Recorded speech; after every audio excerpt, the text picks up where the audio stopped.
Will we see the big three play in the start of the regular season? The stars could align, or we may not see them until later on in the year. We're going to discuss all that and more coming up.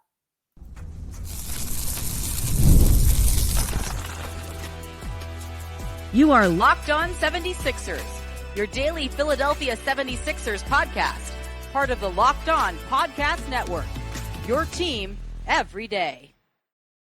What's going on, everybody? Welcome into Locked On Philadelphia 76ers. Kayla, Santiago, Keith, Pompey with you here each and every day as we get ready for the regular season for the Philadelphia 76ers. So there's a lot to touch on in this episode. Will we see the big three at any point on Wednesday? Not only that, there's still more injuries happening for Philadelphia. And then who's really going to step up? Who is going to be that guy that can make the difference? And your favorite podcast now has a newsletter introducing the Locked On 76ers daily newsletter, one stop for ultimate team and league coverage delivered right to your inbox. Sign up for free now at LockedOnDaily.com. That's LockedOnDaily.com, and start your day with all new free Locked On 76ers newsletter. All right, so the Sixers, we got to touch on it before this game coming up on Wednesday. The biggest conversation, of course, has been surrounding the star players for Philadelphia. We didn't see Joel Embiid at all in the preseason. We saw Paul George once, and then he got injured, and then Tyrese Maxey is out due to precautionary reasons after the last preseason game. But I want to touch on the two that a lot of people really want to see play together, Keith. Let's start with Joel Embiid. I don't think we're going to see him on Wednesday, especially with the news coming out that Middleton is not going to play for the Milwaukee Bucks. I think the Sixers might look at it and say, all right, what's the need to rush them back? You've been around practice. You've been able to see he hasn't really even played a full scrimmage yet, Keith. So the odds are not in his favor, I would say. What are your thoughts? Yeah, I mean, and we remember, like, I think when we first started this podcast, we talked about it, and I said, you know what? I think it's going to be October the 20th is going to be the day that we have a pretty good idea if Joel comes back or not, right? If he's out there practicing. Well, October the 20th was their blue-white scrimmage. So we had to go October 21st, which was, Monday. Now, the thing is, Joel did what they said. He said he was a full participant in practice up until scrimmaging. That's no different than what Joel Embiid did the first day of training camp. So there has really been no progression. Now, granted, after practice, he did 3-on-3 with guys of the player development. He did a two-man game where he was taking receiving passes in the post from Paul George. But he did that in training camp with Tyrese Maxey. So when we say all this, I don't see Joel playing because, Joel said he wants to wait until he's 100%, unless he came at night and had a 5-on-5 with people last night, and if he's going to do that again tomorrow, or today rather, I do not see Joel Embiid playing in this game. I don't see it at all. And as much as I want to see Joel Embiid play the season opener, everything in me is saying don't play him right now. Because not only are you saying, well, clearly he's not ready for scrimmages, what makes you think that, he can scrimmage twice and then be ready for a game? If there's a real injury there and he aggravated it in the Olympics over the summer, he should not be playing in the season opener. And I really don't like to say that because, of course, we want to see Joel Embiid play. We want to see what he's going to bring with Paul George and Tyrese Maxey this year. But even if you have two scrimmages that you're able to play before this game, which clearly is probably impossible at this point, you look at it and you go, okay, well, is he even going to be game ready? Is he going to be ready to step out on that court with that knee out there and limit his minutes? But if Joel Embiid wants to play at 100%, he's not 100% right now. And once again, I want to see him play. I want to see him be on the court. But you're talking about his health, and we continually say they need him to be ready for the playoffs. And if you rush him out there with barely having any scrimmage time, he didn't play 1 minute in the preseason, nothing really during training camp or preseason practices. Listen, I like the chemistry maybe that him and Paul George are helping each other out at practice, but that's not playing a game. That's not playing a scrimmage. So for me, Keith, it's not even a matter of if he is going to play, I don't want him to play at this point, because what we're hearing, what we're seeing, there's no way that his body is ready to go out there and play. And we know that conditioning can really hurt Joel if he doesn't have it right up to that game tip-off. Yeah, you're absolutely right. I mean, like I wrote earlier, still in the midst of the ramp-up process, Embiid may need multiple 5-on-5 scrimmages to build up his conditioning, test out his knee, and gain on-court chemistry with teammates before he returns. So, you know what I mean? So that's going to be a couple of days. And the day before the game, typically guys, especially the first game of the season, they don't really go hard. Now, they went hard today, but he wasn't out there scrimmaging with them when they were going hard. So, yeah, I'm with you. And I get it. There are a lot of people, there are a lot of fans that are like, come on, get out there and play Joel. I mean, what have you been doing? You shouldn't have gone to the Olympics. You shouldn't have done this. You shouldn't have done that. And they're a little fed up. But to me, if he hasn't done anything just yet, I think I'm with you. It's better off to just rest him until you can get some quality practices in. Because let's face it, he's saying ramping up for the playoffs. And if you bring him back and he has a setback, then he's going to be out a whole lot longer than the first couple games of the season. And listen, I was all on board with Joel not playing in the Olympics, but at this point, that's a story for another day, because you look at it and you say, oh, it's absolutely frustrating. And of course, they won the gold medal Team USA, but that already happened. So at this point, it's time to move on from that and say, listen, I understand the fans might be frustrated, and I get it. And of course, us covering it, we want to see one of the best bigs in the game come out there and play basketball. But at the same time, yeah, the Olympics probably didn't help, but that's out the door right now. This is the NBA. This is the regular season. And maybe different thoughts could have been made during that time in the summer. But overall, this is what we're dealing with right now. So I don't really want to see Joel Embiid out there. Now, Paul George, it could be a little bit of a different story for some people. He's another guy. And it really pains me to say this, because I don't think either of us want to watch this team go up against the Bucks. Right now, they're minus 2.5-point favorites, but that might drop without Joel and Paul George playing. I don't want to see them play the Bucks without those two guys, right? I don't think anybody does. But at the same time, PG is the same case scenario as Joel Embiid. You want him to be healthy for the playoffs. He's also had some history with injuries that have prevented him from playing at his full potential when it comes postseason time. So Paul George has been doing some individual stuff, wasn't a full participant in practice a few days ago. Keith, is it the same opinion from your side? You don't want him to play just like Joel Embiid, or do you think PG might be more ready to go than Joel at this point? You know, it's weird because Paul George didn't even do anything at practice. Now, first, Nick Nurse said he didn't do anything in Monday's practice. Then later on, guys in the PR department was like, well, he did do some individual drills, but he wasn't out there. Here's the thing. So the Sixers are in my opinion, you have a dilemma right now. So you keep saying that you want these guys to be healthy for the playoffs, and you're giving Joel Embiid all this time to ramp up. You gave Paul George all this money to do what to come out here and play and be a part of this. You can't have different rules for different players, especially when they're both max guys. So when you went out and you said, hey, we're going to do a ramp up for Joel, and when we all know that, yeah, they said they're going to evaluate him, but typically for that injury, the bone bruise and the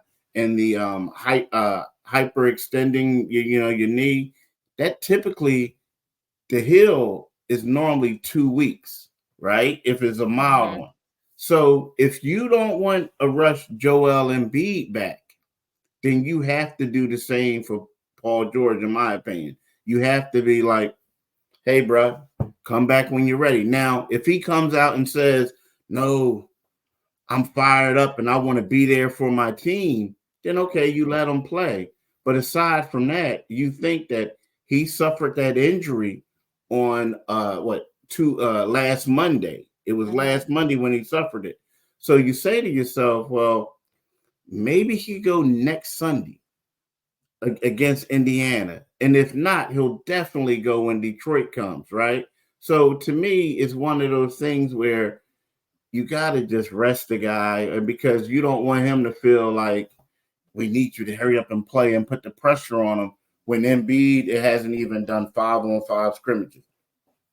So they're in a dilemma. Yeah, they are. Yeah, and it's an interesting case, right? Because you look at it and you say, okay, well, you clearly want your two stars to play. When is enough? But the Sixers, their whole ordeal is to get somebody that can help them in the playoffs. Paul George ain't going to help you in the playoffs if you rush him back too soon, and all of a sudden he's hurt and maybe aggravates his injury and that is out for the season. That's worst case scenario. But at the same time, this is what you're trying to build this team for, and you cannot rush either guy back, any guy back, including guys that might not even have gotten hurt. But if they do throughout the season, you need them to be ready when it matters most, and that is playoff time. Now, somebody else to this equation is that third of the big three that we haven't talked about just yet in Tyrese Maxey. Now, will he be ready to go? We're going to find out in just a bit. Maybe one out of the three stars will be playing on Wednesday night.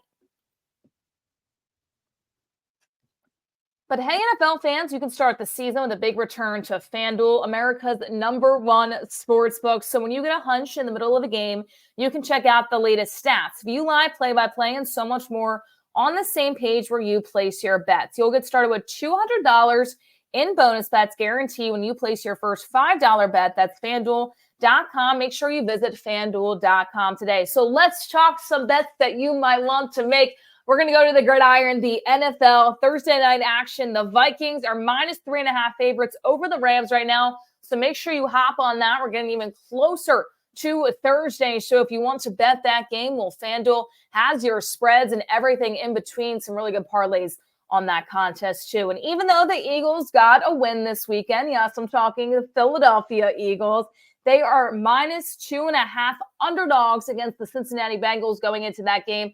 It's going to be a fantastic matchup. You got the battle of two young quarterbacks, Jalen Hurts and Joe Burrow. Who do you want to put your money on? Right now, this FanDuel profit does have -2.5 favorites for the Bengals, but you can also do some player bets too. The over-under on Jalen Hurts or Joe Burrow. Let us know what you think about this game. It's going to be a fantastic one with two very young and good quarterbacks.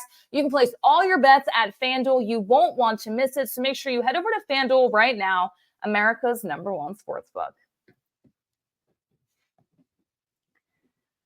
Okay, so Tyrese Maxey. And Keith, before we get into if Tyrese is going to play on Wednesday, which right now I can go on and say it looks like he's going to be able to, and we'll talk about that in just a few moments here. But what the heck were the Sixers thinking? I mean, we said all week, we do not want to see Tyrese Maxey play in the last preseason game. What do? They play him, and then all of a sudden, well, he's not returning. Now, it was precautionary is what it seemed like, but still, this could have been avoided. Maybe if they just listened to us. I know we're not the medical staff. I know we're not the coaching staff. But clearly there's some bad juju going on in that locker room with injuries. And Tyrese Maxey was so close to almost also not playing on Wednesday. I was frustrated. I'm glad it's not as bad as it probably could have been. And it looks like Tyrese will probably be good to go on Wednesday. One out of the big three is good for me. But Keith, what were the Sixers thinking? Yeah, it was bizarre. I mean, well, you know what? In the perfect world, and when I talk to people around the league, they're like, Keith, you got to play. You have to play. Right. You know, you have to. But to me, I said, but yeah, that's in the perfect world. In the perfect world, all three guys would be healthy. Right. So I can get that. But right now, it's kind of like the survival of the fittest. Right. And I get it. I know the New York Knicks, they had all 5 of their starters out there and they played a lot of minutes in the final preseason game. The same for the Boston Celtics. But they're not banged up like the Sixers. So in that instance, I think the Sixers really dodged the bullet there because it would have been ridiculous if Maxey's thumb was worse than what it was. And it got to a point where I think they realized they dodged the bullet because that's why they shut them down the rest. They're like, oh, we're not doing this.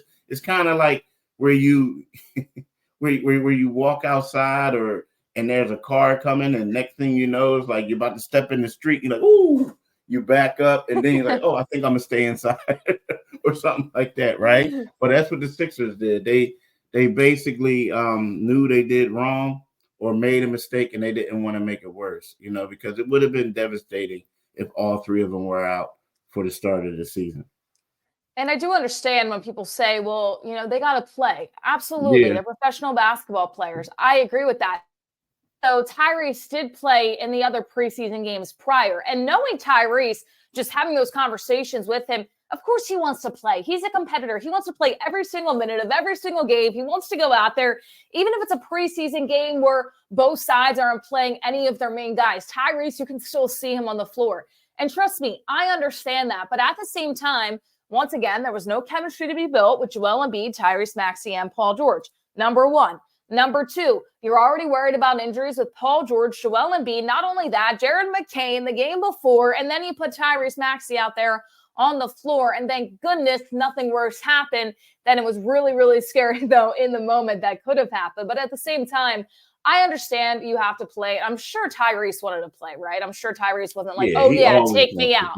Exactly. Yeah. Tyrese wants to play, and I think that he wants to help the other guys out there like Joel Embiid and maybe Paul George have been helping him too on the bench, being in his ear, things like that. But at the same time, I think we're very lucky that Tyrese is good to go for Wednesday. And this is a situation where I do worry a little bit, I think, here, because if Paul George and Joel Embiid are out for a little bit of time, then more pressure and more load is going to be on Tyrese Maxey. So it's really tough to navigate this. And I think the Sixers right now, they're just getting really unlucky, Keith. But at the same time, Tyrese Maxey is ready for this. But it does worry me a little bit that maybe he's going to be overloaded. It's going to be a little bit overkill, especially early on in the season when he doesn't really have that much help out there. There's other guys that might step up. We'll talk about that in a little bit. But at the same time, it's not going to be the main guys he's going to be seeing all year long either. Yeah, exactly. I mean, the thing is, the problem is when you spend as much money as the 76ers did on Paul George and Tyrese Maxey this year, it doesn't leave you a lot of money to go out there and get other key additions that's going to help your roster. So everything was basically predicated. I mean, don't get me wrong. These guys are good, but they're looked upon as role players, talking about the guys that he's played with. So, what's going to happen is we're going to see Tyrese with a bunch of role players like last season when Joel was out, and they did have Tobias, but we saw how they struggled a little bit. We saw how Tyrese was dropping 30 points, but he had like 28 of those points through 3 quarters in most instances, and then he would get shut down a little bit in the fourth, because it was easy to collapse on him. He would get tired. They would blitz him. They would do all types of things. So, he's a young guy, but again, that's a lot of pressure on him if he has to do it all by himself. And there's going to be a lot of pressure coming up, I think, for Tyrese Maxey. I don't think he's going to be able to evade it right now with the injuries of Paul George and Joel Embiid and how they're going to manage both of them this season. Tyrese is definitely made for moments like this, but once again, don't agree with the decision that he played in that last preseason game, but look forward to seeing how he can take it and other players that can help him out, which we will talk about in a few moments. Before we get to our next segment here, I highly encourage people to go read Keith's story on the Philadelphia Inquirer about Jared McCain. And it was just really awesome to see, just kind of watching and learning with the Sixers this season, how excited he is to be there. Clearly, he had maybe some concussion symptoms, but they weren't eventually able to be that concussion. So it looks like McCain is going to be okay. Do we expect to see him on Wednesday? And how has it been, Keith, to be able to talk to the rookie and just see how thankful that he is to have this opportunity with this team? Well, first of all, he's one of those guys that they're going to figure out again tomorrow or today for tomorrow. Now, here's the deal with him as well. Like, he was like Joel. He was able to do a lot of different things, and they did want him to be a partial participant in practice just to test out things. And, what they'll do is they'll probably see how his body reacted to everything. How does he feel this morning? And then maybe do more today at practice. But you know what? I don't know if he'll be 100% available either, just because, he didn't practice. Now, who knows? He may be able to practice today, but Jared's a guy that I really don't see getting a lot of playing time, at least if he plays early on right now. So his thing might be a little different, where you can see him on the bench active, but he probably won't play. You know, I can see that happening.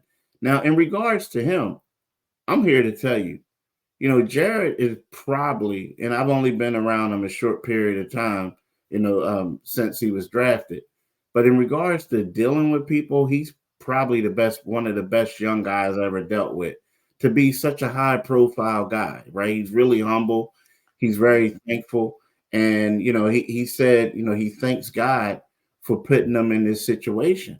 And, you know, he really means that. He wasn't just saying that to say it. He means it because he realizes that although if he was a lottery pick or if he was like especially a top 10 pick, he would probably be a starter on the team, but the team would probably be a struggling team.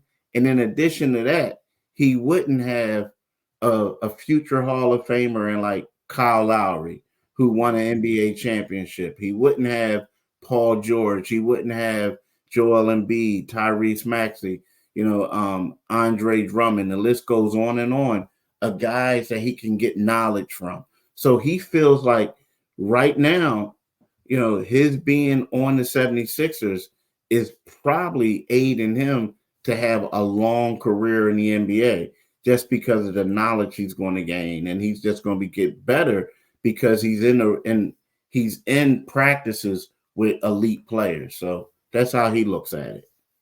Yeah, and Jared McCain, we touched on this before, definitely more of a player of the future for Philadelphia. That doesn't mean he can't make an impact now. It might not happen this year, but learning and growing with some of the best in the entire game of basketball right now has to be something to look forward to each and every day in practice. So we'll see if they end up keeping him active and just limiting his minutes a little bit. Clearly not going to be in that starting rotation, and we'll see how they filter him in coming off the bench. That's up to Nick Nurse, people. So we'll see if Jared McCain is good to go on Wednesday as well. But there's a lot of other players that we're going to need to see step up, especially if we don't have two out of the big three playing on Wednesday against the Bucks. We're going to touch on that in just a bit. But we have to tell you about BetterHelp. Locked On Sixers, sponsored to you by BetterHelp. We all can feel overwhelmed in our everyday lives, whether big or small, and go through some things as well. And sometimes it's just good to have somebody to talk to. It empowers you to be the best version of yourself. And if you're thinking of starting therapy, make sure you give BetterHelp a try. It's entirely online, designated to be convenient, flexible, and suited towards your schedule. Just fill out a brief questionnaire online to get matched with a licensed therapist online and switch therapists anytime with no additional charge. Overcome your fears with BetterHelp, and make sure you visit BetterHelp.com/LockedOnNBA today to get 10% off your first month. That's BetterHelp, HELP.com/LockedOnNBA. All therapists are licensed, accredited professionals. BetterHelp allows you to connect with them in a safe environment, convenient as well. So make sure you check out BetterHelp today. All right, so this is going to be an interesting game one for the Philadelphia 76ers, something they may not have experienced in the past few years too. You're looking at a lot of different players that are going to need to step up. And I'm not saying that the Sixers need to come out of the gate, get a big-time win, and they need to start out 1-0. It's a long season. You do want to start out hot, but at the same time, it's not going to be the worst thing in the world if they do drop game one. But right now, Keith, for me, I'm going to look at Kelly Oubre as somebody that needs to step up. And he already has a pretty decent role on this team, especially in that starting lineup. But there's a difference between playing fiddle and being able to go after the loose balls, knocking down shots if you can, being aggressive, driving to the cup, versus, hey, I'm going to need you to be the second main scorer now because there's no Joel Embiid and Paul George. So I think he needs to take a step up, be aggressive, have that same excitement that he did throughout the preseason. He's somebody that I want to see get going. I thought in the first half last year, before we got to play with Joel Embiid, Kelly Oubre was able to do that. I want to see it take a step up this year, coming in, probably playing with just Tyrese Maxey on Wednesday. Who do you want to see kind of step up going into this contest tomorrow night? You know, I agree with him. I think that he's the main person that has to step up. I really do. But aside from him, I'm gonna go with two guys, and the first one I'm gonna go with Caleb Martin, right?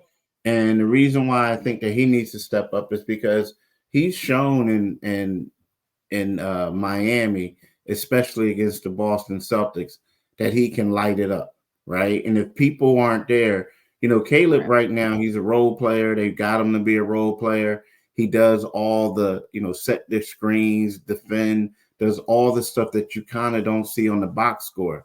But if those guys aren't playing, he's going to have to be out there and help provide some offensive spark. You know what I mean? And he can go back to his role after after these guys come back. Another guy, if you look at it, is going to be, I'm going to say Andre Drummond. And I know Drummond is not Embiid. Nobody's asking him to be Embiid. But Drummond was once a two-time All-Star, a four-time rebounding champion, one of the best bigs in the game. So I think that, he's going to have to step up, because not only that, in that starting lineup, he's probably the most experienced person out there. So he's going to have to take a leadership role, not just vocally, but I'm talking about by his actions on the floor for them to have success against the Milwaukee Bucks, and then moving forward until Joel comes back. Listen, Andre Drummond went on record and said, I'm the best rebounder ever. So we need to see it and a little bit more against the Bucks tomorrow night. And somebody else I'm going to point out, too, here is Yabusele, now that you bring up Andre Drummond, right? Because Gershon's going to be in a position that he's really never been in before. I think Nick Nurse is going to ask a lot from him, because Andre Drummond's going to go out there, and I agree with you that he needs to have a big game, but the Dancing Bear as well. He's going to probably play more minutes early on in the season than he was expecting to coming right out of the gate. So it's going to be uncomfortable. Like, I'm going to be honest with you all. It's going to be uncomfortable for him. He might be coming in and playing the 4 when Andre Drummond's on the floor at some points during this game, especially if Joel's not going to be playing, or he might be backing up Andre Drummond, which a position he's not super comfortable with, but trying to get a little bit better throughout that preseason. So I'm not saying that he needs to put 25 to 30 points off the board, but that plus minus that always drops when Joel Embiid's not in the game and then the backup center comes in, you really don't want to see a drop here if Joel can't play when Andre Drummond's on the floor and then Yabusele comes in to back him up. So, Keith, he's somebody that I'm looking in that I'm excited to see how he does. It's going to be an adjustment period, but I think Nick Nurse is going to rely on him heavily, especially with what we're thinking of Joel Embiid not being able to be a go on Wednesday night. Yeah, he's going to have to rely on him. And another thing is, you talk about step up. Yeah, seriously, he's going to have to. Because you look at him, he's an undersized guy. He's listed as 6'7". He might be about 6'5", right? But with that being said, he's like playing the center spot when he came here to be a power forward. So, yeah, he really has to step up, because he's going to be at a disadvantage height-wise, and he's going to have to use his girth and all that stuff to get to the ball and do a lot of things. So he definitely and literally is going to have to step up for the 76ers. That he will. And he said throughout the preseason that, he was told he was coming to the team as a power forward, and there was some conversations of, maybe he'll play center. Yo, you're playing center. You're going out there and probably going to be backing up Andre Drummond Wednesday night. So we'll see how the Dancing Bear can kind of move his feet, get low on the defensive side, and maybe dunk on, Giannis on the other end. We saw it in the Olympics when he was able to do it over LeBron. So anything can happen, people. It's going to be a very interesting start to the season, but we're excited. We're looking forward to it, as well as the 76ers play the Milwaukee Bucks tomorrow night at 7:30 p.m. And tomorrow, also make sure to tune on Locked On 76ers. We will not only be previewing you a little bit more of this game against the Bucks, once we have more information on Joel Embiid and Paul George, but also an overall season preview, our expectations, what we're looking at record-wise, and maybe where the Sixers will end up at the end of the season. And your favorite podcast now has a newsletter, introducing the Locked On 76ers daily newsletter, one stop from ultimate team and league coverage delivered right to your inbox. Sign up right now for free at LockedOnDaily.com. That's LockedOnDaily.com, and start your day with all the new free Locked On 76ers newsletter. Make sure you like, comment, subscribe. Let us know your thoughts about what you're looking forward to this season the most. And thank you all so much for tuning in.